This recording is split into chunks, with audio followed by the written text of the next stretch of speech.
So, Formula One has joined the likes of football, boxing, golf, WWE, the Dakar Rally, Formula E, horse racing, and even snooker to announce that the F1 circus is heading to Jeddah in the Kingdom of Saudi Arabia. It's not exactly gone down brilliantly on social media, and people have jumped on the bandwagon to slag off Formula One and, of course, Saudi as well, mainly due to their human rights track record, which has been under scrutiny for some time, often quite fairly.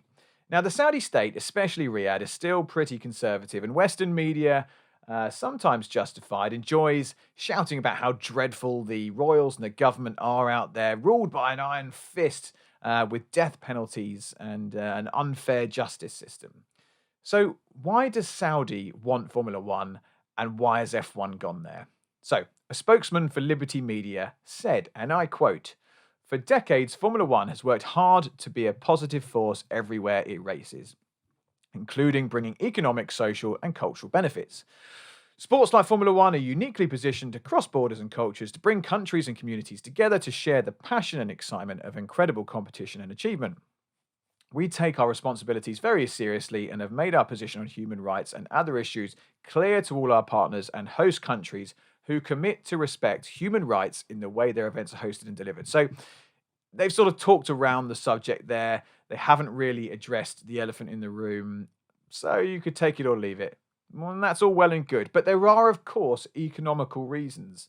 F1 needs cash. The hosting fee is rumoured to be about £500 million as part of a long term deal. But F1 also has a remit to increase F1's global appeal to reach new markets and territories. And Saudi, with a population of 34 million people, in Jeddah, there's 3 million people. It's a big market. It's an important market. The Middle East as a whole is an important market for Formula One. The population's growing at about 1.6%. And the country is getting busy and ready for growth by building places like Neom, which is this crazy smart city built from scratch at a cost of $500 billion. It'll have its own laws and tax system independent from the existing government framework. And it's this sort of multicultural, sustainable city of the future. In 2019, 25% of Saudi's population were aged between 0 and 14 years old. 72% are between 15 to 64 years old, and only about 4% are over 65. It's a young population hungry for things to do, and Formula One can help. Saudi, of course, have their own reasons for wanting to host Formula One, as well as the other major events that they already have. They want to diversify and open up for tourists. Prince Mohammed has started to westernize. There are concerts, cinemas, women are now driving, which sounds ridiculous, but they weren't driving before. Things are changing. And let's not forget that other countries, which decades ago were classed in the same category of suppression, that hosted big events like the Beijing Games, which started to change the tide of international opinion on China, showing a different side to the country, a softer side.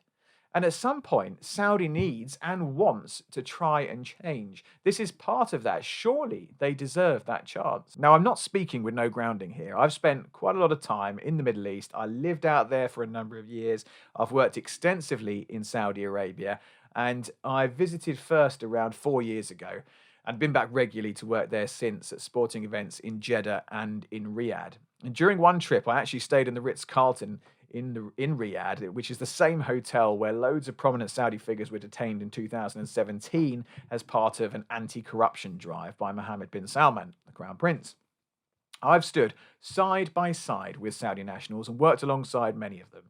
People there are happy, they're friendly, they're honest, they're funny. And despite Western media attempts to portray a certain image, friends, women, couples walk hand in hand, literally holding hands, something they never used to do.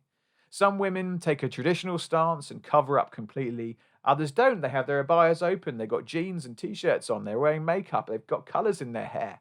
They're educated. Many speak perfect English and understand and welcome Western cultures. They worry about their perception and want more people to visit the real Saudi, the everyday Saudi. Jeddah is a bustling, fun city. Riyadh, likewise. It has shopping hubs everywhere. There's Five Guys on every block. There's McDonald's. There's Burger King. There's Subway. There's architecture, sports clubs, communities. I felt safe, welcomed. People wanted to chat. wanted to open their arms to me. At no point did I feel threatened or nervous.